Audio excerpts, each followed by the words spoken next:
that looks like your budget going to work to reinvest in your community. That looks like when you can want that looks like when the tap water, even when you turn on the faucet, why does the tap water taste different in this side of town than that side of town? That's because where's your budget going? Who decides that budget? The people you vote for. And Yes, sir. that's, I believe that message is directly, or that can go directly into someone's phone, app, text message, and they can understand that. They can understand why their streets aren't paved. They can understand why the mail takes longer to get there. They can understand why the bus stops are so far in between when you talk Yep. their language. But when you're saying things like the fiscal oversight and the appropriations aren't being made into the right um, pinpoints, do you lose people?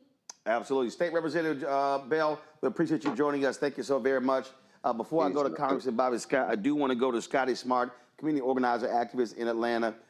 How would you listen? You got the chair of the CBC here. You've got Congressman Bobby Scott. Earlier we had Congresswoman Joyce Beatty, Ken Martin, who runs the Democratic National Committee. We had Congresswoman Maxine Waters, Congressman Troy Carter, Congressman Hank Johnson. We had Congressman Kwesi Mfume. I don't think I missed anybody.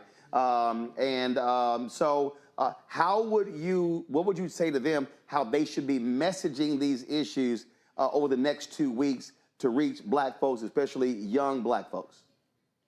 I think the biggest thing in messaging is being able to make it digestible. As my good friend Eric Bell just said, we're not talking to them in their language. It sounds like it's above other people. And what we suffer from is not wanting to sound ignorant, and we don't get in these spaces because we're intimidated by the language, right? And so I think we have to do a better job in messaging that, but also being able to tell people who represents them in public arenas.